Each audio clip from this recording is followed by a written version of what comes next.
Hey there.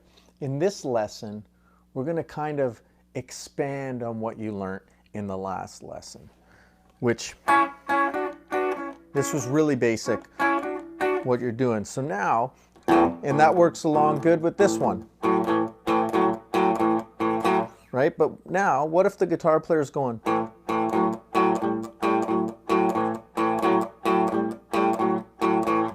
well,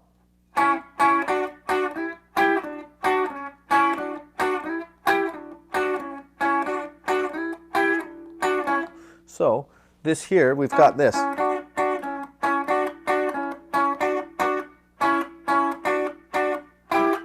So it's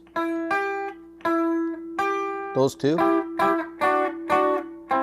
right?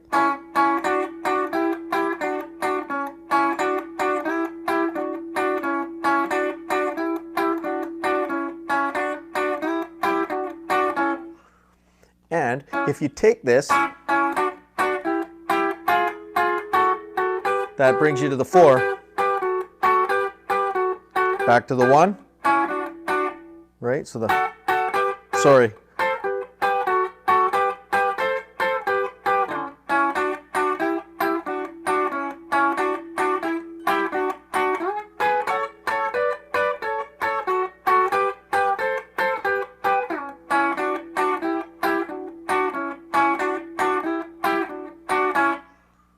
Right, so you've got that one going on. So what I'm going to do here real quick is I'm just going to zoom this one out so you can see just a little bit more here when I go up and down the neck. So now you've got this, right? And you can add little, right?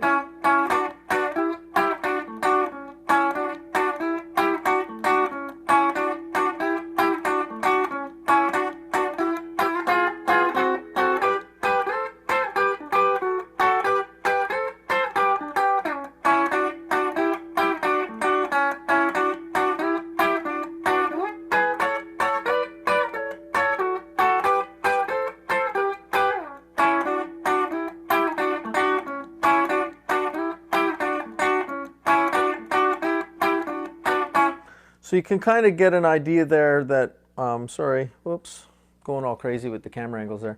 So you get an idea, you know, how you can take that simple, and that might work good for one song where you just roll that the whole tune. Then there might be, or you might go to a different part where the song gets more dynamic and you might throw that in, because often with blues, less is more. It's not always about what you play, it's what you don't play that counts. It's that breath in between.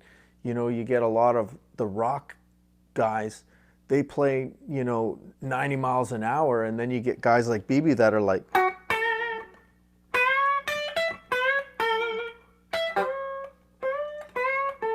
right? You know, you've got those quick little riffs where you get some guys that are like,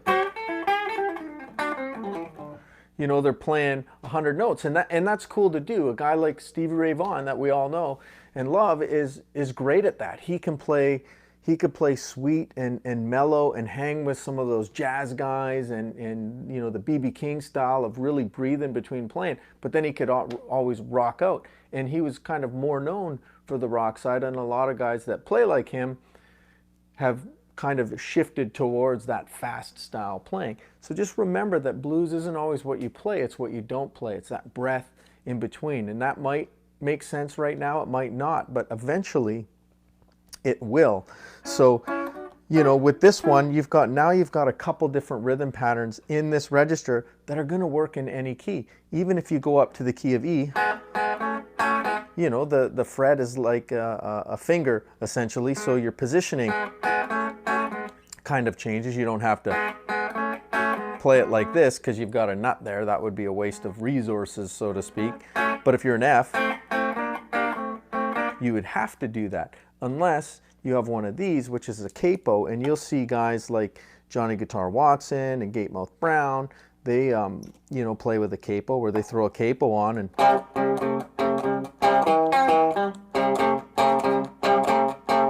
right. I think I might have put my guitar out of tune there, but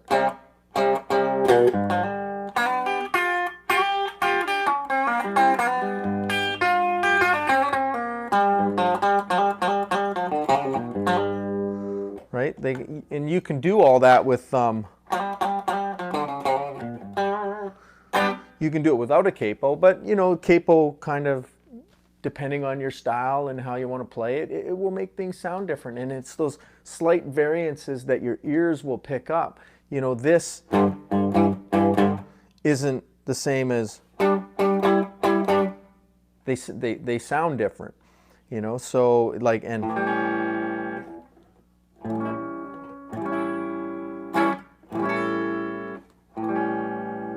you know, they're very similar, but they are different.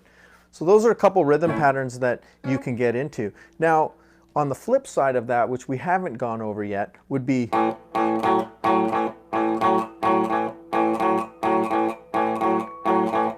you can play this pattern too. And then to the 4. And what I'm doing there is, you've got the open A, same as this. You'll see a lot of guys will play like this. And that's typically what they'll do. I was doing it the other way because you get the open strings when you're in A and E.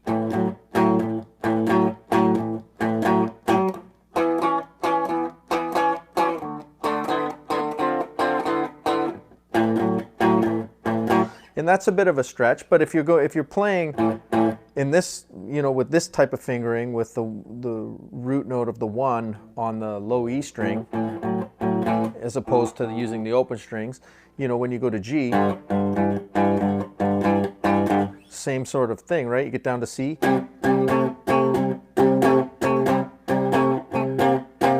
You know, and that's that kind of Chuck Berry rock and roll thing. You can get the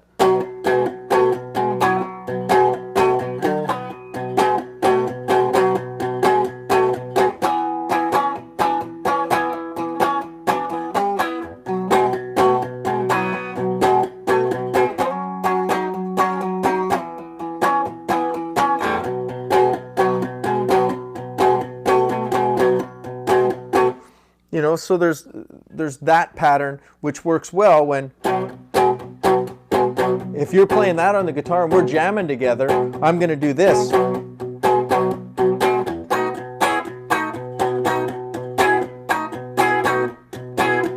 I'm going to do that over top, you know, with you. So then you got 2 guitars and now you're starting to get more melodic instead of both of us just playing that, you know, that riff. So it's, and that's where using your ears comes in.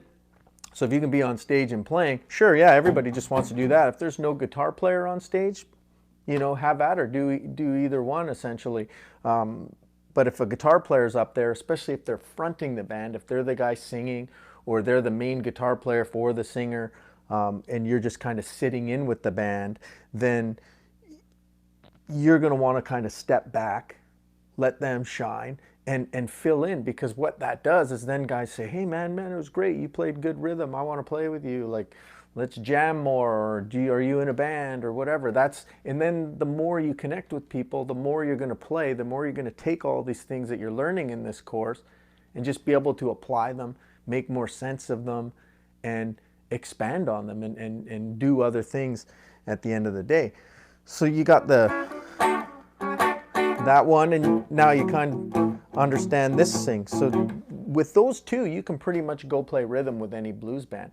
You know, granted, you might find yourself at this stage, if they throw a 2-5 or a 6-2-5 or something like that around, but you can always use those chords, right? So now if you've got the 9 chord, the 7 chord, the major chord, you got this kind of blues riff pattern.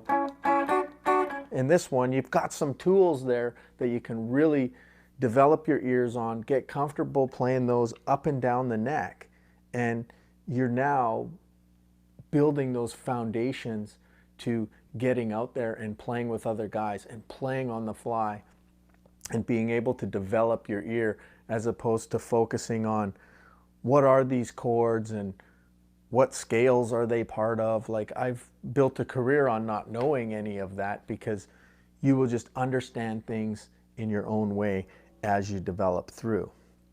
So work on these ones. I'd love for you to take a video, send me the video. I'd love to see what your progress is like. like I say, it's one thing that this is just a course online, but I'm happy to connect with anybody out there that takes this course that wants to reach out to me. So take some videos of yourself. One thing I didn't mention was a metronome. A metronome can help you keep time if your timing tends to be a little out. And as guitar players, our timings are terrible. Mine tightens up when I play with a band. So you can do this stuff over some of the backing tracks. They're in a variety of keys and they're all labeled with how many beats per minute they are and which keys they are and whether they're slow, medium, funk, rock, kind of shuffle, blues tunes. So you can play to those. I know we haven't got into those yet, but you can use those. But I do recommend working with a metronome because if you can learn to keep time, that's really going to develop that feel for you and you're going to learn to be in the pocket, as we say, a little bit more. So work on these, send me a video, and I'll see you in the next lessons because we got some great things coming up.